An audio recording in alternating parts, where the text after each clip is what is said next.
Eh oui, ça y est, PSG, champion d'automne, hein. Bah, je croyais d'ailleurs qu'ils étaient même déjà champions d'automne avant même ce match-là, hein, même s'ils l'auraient perdu.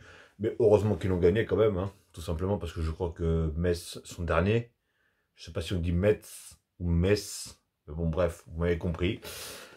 Donc voilà, en tout cas, les amis, j'espère que vous avez passé une excellente journée, une excellente soirée. Bon, ça n'a pas été le match de l'année, mais voilà, un petit débrief, ça fait pas de mal.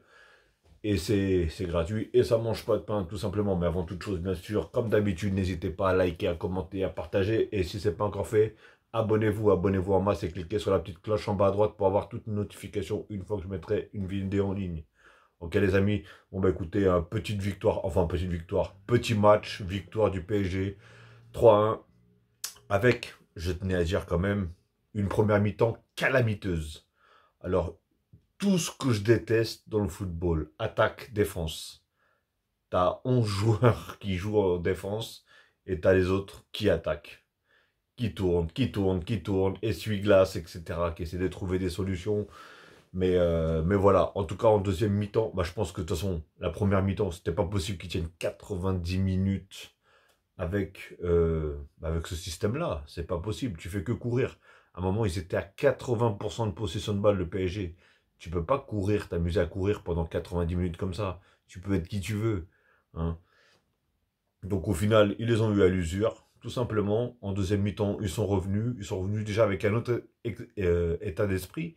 Parce que le PSG, j'avoue, en première mi-temps, même si les autres jouaient en défense, il n'y avait pas d'appel, ça bougeait pas, c'était ridicule aussi, c'était pas beau à voir, hein, tout simplement. Et j'ai l'impression que la plupart des joueurs n'arrivaient pas à se trouver. Après, ça voulait jouer trop individuel. Alors que quand c'est des moments comme ça, impossible. Individuel, c'est pas possible. Mais bon, on va passer à tous les joueurs comme d'habitude. Un beau Donnarumma, je pense qu'aujourd'hui il était à Pôle emploi parce que il n'a pas eu grand chose à faire, hein. Et bah, il s'est pris un but, mais voilà. Je suis pas sûr qu'il puisse faire grand chose sur ce but-là. Après Skriniar, ouh, pardon, excusez-moi. Après Skriniar, bon bah, après défensivement c'était pas non plus la folie parce que les autres, voilà, ils ont fait quelques contre-attaques, mais c'était pas fou, donc c'est un peu compliqué de juger, hein, tout simplement. Mais par contre, Danilo qui a fait un match exceptionnel comme d'habitude, comme ils l'ont appelé le pompier. Ils ont dit, on appelle le 18, on tombe pas sur les pompiers, on tombe sur Danilo, parce que franchement. Encore une fois, il nous sauve. Ce mec-là, il est propre, même dans ses relances, il est propre. Pourtant, c'est pas un joueur technique, c'est pas un joueur qui a énormément de ballons, mais je trouve, même en défense centrale, je le trouve fort en fait. C'est dingue, hein, c'est dingue. Et j'ai beau le répéter, et je le répéterai tout le temps, parce que c'est ce qui est. Je suis obligé de dire la vérité, tout simplement. Donc voilà, pour moi, Danilo a fait un très bon match, tout simplement. Marquinhos, pareil, je l'ai trouvé assez bon, hein. On a vu un moment qu'il y en a un qui a voulu essayer de le prendre en vitesse. Heureusement que c'était ni Danilo ni Skriniar, parce que parce qu'en vitesse, ça allait très vite du côté de Metz, hein. Mais voilà, Marquinhos, il a fait son match aussi, tout simplement. Zaïre Emery, j'avais un petit peu du mal avec lui au début. Mais de toute façon, tout le monde, hein, en première mi-temps, c'était assez compliqué. J'arrivais pas à le voir énormément. Même lui, je le sentais nerveux, même dans ses gestes et tout. Et après, voilà, en deuxième mi-temps, il a refait montrer ses capacités footballistiques, physiques. Parce qu'on voyait que dans les duels, le gainage, il était là. Franchement, un petit Zaïre Emery, hein, comme d'hab, hein, il est toujours là. Vitinha, pareil, hein, en première mi-temps, ça a été un petit peu la cata. C'était un peu la cata. Et en deuxième, en fait, c'est même pas si c'était la cata. En fait, je trouvais qu'il récupérait quand même pas mal de ballons. Faut dire ce qui est, on peut pas lui enlever qu'il récupérait énormément de ballons. Mais voilà, encore une fois, c'est pas des joueurs qui Là, il fallait une équipe qui jouait un peu, je vais en revenir encore à l'ancienne, mais qui joue un peu comme le Barça. Parce que le Barça, avant, toutes les équipes pratiquement jouaient comme ça face à eux. Et il leur fallait des joueurs comme des Xavi, Nesta, Messi, Busquets, etc. Des joueurs qui pouvaient casser des lignes à n'importe quel moment. Et le PSG n'ont pas ces joueurs-là. Il leur manque ce joueur-là pour vraiment tout décapiter. Mais malheureusement, ils ne l'ont pas. Mais qu'est-ce que vous voulez? On peut pas l'inventer non plus. Mais en tout cas, voilà, Vitinha, quand même, il a fait quand même pas mal de récupération de balles. Il a fait aussi des... Il a fait pas mal de choses, franchement, voilà. Pour moi, il n'est pas passé à côté de son match. En tout cas, il était là. Ugarte aussi, hein, il commençait à me décevoir un petit peu. Là, il commence à revenir petit à petit. Hein. On le voyait que dans les duels, il était là. Dans la récupération, il était là. On le voyait même énormément monter. Donc, franchement, bien. Lee, pas mal. Franchement, Lee, je l'ai trouvé disponible, même si des fois, il se cafouillait entre lui-même. Mais j'ai trouvé disponible. Euh, faisait des bons appels, il demandait beaucoup la balle, il allait la récupérer. Franchement, j'ai trouvé qu'il a fait un bon match par rapport à certains matchs qu'il avait fait auparavant où c'était vraiment un désastre. Je trouvais qu'il... Et comme d'habitude, je disais que même il avait du mal à tenir plus de allez, 60-70 minutes. Et là, il a bien tenu les 90 minutes parce que tout simplement, ils ont fait que presser. Hein, tout simplement, que presser, que presser, que presser. Et d'ailleurs, il a failli marquer. Dommage qu'il l'a raté. Mais voilà, franchement bien. Alors, Barcola, bah, franchement, là, on attaque réellement aujourd'hui. Il n'y a que Mbappé et encore en deuxième mi-temps. Hein. Parce que Mbappé en pointe, encore une fois, je le dis, je le répète. Et c'est ça que je comprends pas, en fait. Luis Enrique, il me saoule, en fait. Il m'énerve parce que il voit que Metz, ils vont jouer défensivement. Pourquoi tu mets 3 joueurs rapides? Ça sert strictement à rien. Mais un joueur comme Ramos, lui, c'est justement un joueur pour ce genre de match-là. Pourquoi tu le mets pas?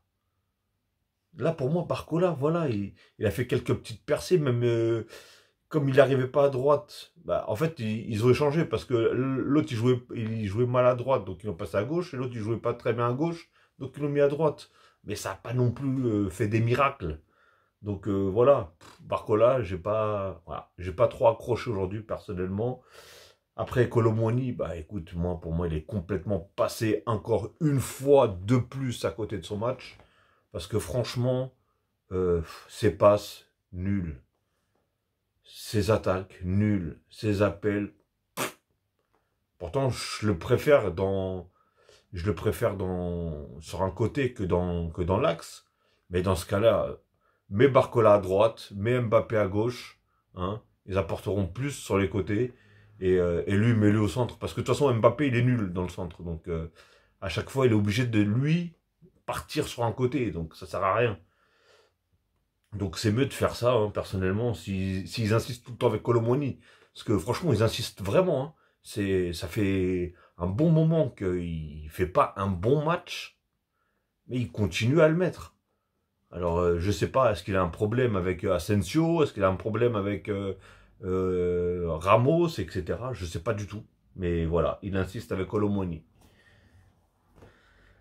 Donc, et après Mbappé, hein, Mbappé, voilà, hein, en première mi-temps, ça a été le désert. Hein, il essayait, mais à un moment, il se retrouvait avec 4-5 joueurs sur ses côtes. Il essayait d'aller à droite, à gauche, et bah voilà, le problème il est là, c'est que numéro 9, tu le mets en numéro 9, mais il reste pas un numéro 9. Donc il va se déplacer sur un des deux côtés. Donc au final, ça sert à quoi strictement? Franchement, ça sert à quoi réellement plutôt? Donc, euh, donc voilà, mais en tout cas, il met un but splendide, franchement magnifique. Le deuxième, bah, c'est une erreur du défenseur, mais du défenseur de Metz, j'ai pas compris. Tu sais que Mbappé, il a une vitesse, il a un coup de rein exceptionnel, le gars. Et tu te permets d'envoyer ça à ton gardien qui est pas non plus une flèche, je pense. Hein, bah forcément, tu vas te le faire prendre en vitesse. Ben oui, mon pote. Ben oui, tu vas te faire prendre en vitesse. Donc forcément, voilà. Hop, il élimine le gardien et il marque derrière. Et voilà, ça lui fait un petit doublé pour ses 25 ans. Nickel. Et en plus, son petit frère, il est rentré juste après. Je pense que, voilà, une petite accolade entre lui et Luis Enrique. Voilà, tout va pour le mieux. Ils vont pouvoir fêter les fêtes, fêter Noël, etc. Tout simplement dans le plus grand des calmes. Voilà. En tout cas, on repart avec les 3 points, on repart avec une victoire, même si ça n'a pas été un match non plus d'une intensité, d'une violence, hein, où tu restes comme ça 90 minutes, où tu te dis, ouah, le temps il passe trop vite. Non, là, le temps il passait très lentement, surtout en première mi-temps. C'était, waouh! Je me suis dit, ça va être comme ça pendant 90 minutes, c'est pas possible. Franchement, c'est un carnage total.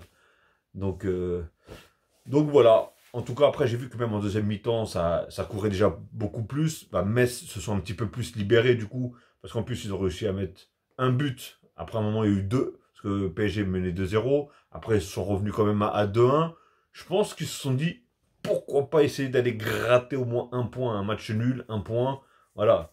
En plus, au parc, etc. Mais du coup, il y a eu l'erreur derrière avec le défenseur qui a voulu le remettre à son gardien. Du coup, il y a eu 3-1. Ils ont pris un coup au moral. Mais voilà, on voit qu'en deuxième mi-temps, en tout cas, ils se sont un peu plus ouverts. Ils se sont un peu plus vers l'avant. C'est ça, en fait. C'est soit tu arrives derrière à marquer et à prendre le dessus, soit tu n'arrives pas et du coup, la sentence est irrévocable, comme on dit. La sentence est irrévocable, surtout avec des joueurs comme Mbappé qui vont aussi vite que ça. Donc voilà. Et d'ailleurs, même Ramos, hein, qui a fait marquer son but aussi, il l'a raté malheureusement, mais bon, voilà. En tout cas, on va voir par la suite. Hein, j'espère que voilà, l'esprit va revenir. Là, ils vont pouvoir se reposer un petit peu. Ils ont, je sais pas combien de temps de vacances. Ils vont pouvoir se reposer, profiter de leur famille, profiter des fêtes aussi, pour ceux qui les fêtent, tout simplement. Et voilà. Et revenir avec l'esprit libre, de combattant, de guerrier, et enchaîner la deuxième saison, comme on dit. Non, pas la deuxième saison, si, la deuxième partie de saison, pardon. La deuxième partie de saison, hein. Parce que là, il y a beaucoup, hein, maintenant, il faut... Voilà, je pense qu'on a pris une sacrée avance sur certaines équipes, hein. Parce que je crois que Monaco... Ah non, Monaco, ils ont gagné, je crois, ce soir. Nice aussi, ils ont gagné. Mais bon, voilà, on était quand même déjà pas mal devant. Donc voilà. On reste avec un bon petit écart par rapport au deuxième. Tout simplement. Ok, les amis. Bon, bah écoutez, de toute façon, je ne vais pas m'éterniser sur ce débrief. Hein, parce que, comme vous avez pu le voir, le match non plus, il apportait pas énormément de choses à dire. Hein. Moi, je vous cache pas. Hein, j'étais déjà, quand j'ai vu la première mi-temps, j'étais déjà en train de préparer un débrief où c'était en train de chauffer. Dans mon cerveau, c'était en train de chauffer, tout simplement. Mais bon, voilà, franchement, ils se sont rattrapés en deuxième mi-temps. Et ils ont apporté un petit peu de football, parce que là, ça devenait lassant de regarder ce genre de match. J'étais à deux doigts même de couper, parce que je me suis dit, c'est pas possible, je peux pas tenir 90 minutes comme ça. C'est limite, je veux m'endormir. Tout simplement. Bon, allez. Sur ce, je vous souhaite encore une oui, deuxième vidéo. Donc encore une très très bonne soirée ou une très bonne journée. Tout dépendra alors que vous allez regarder cette vidéo. Et je vous dis à la prochaine maintenant les amis. Hein. À la prochaine, là il va y avoir... je vais peut-être regarder certains matchs encore de Première Ligue. Parce que c'est la seule qui a pendant la période des fêtes. Et qui continue tout simplement. Donc sûrement faire des débriefs s'il y a vraiment des bons matchs. Hein, sinon j'en ferai pas. Je vais pas faire des débriefs juste pour faire des débriefs, tu vois. Je vais en faire si vraiment il y a des bons matchs et des grandes affiches. Je vais pas regarder ce qu'il y avait. Ok les amis, bon allez, prenez soin de vous, prenez soin des vôtres et bon courage à ceux qui travaillent demain. Allez, tchuss les amis, prenez soin de vous et bonne fête à tous ceux qui la fêtent. Allez, tchuss.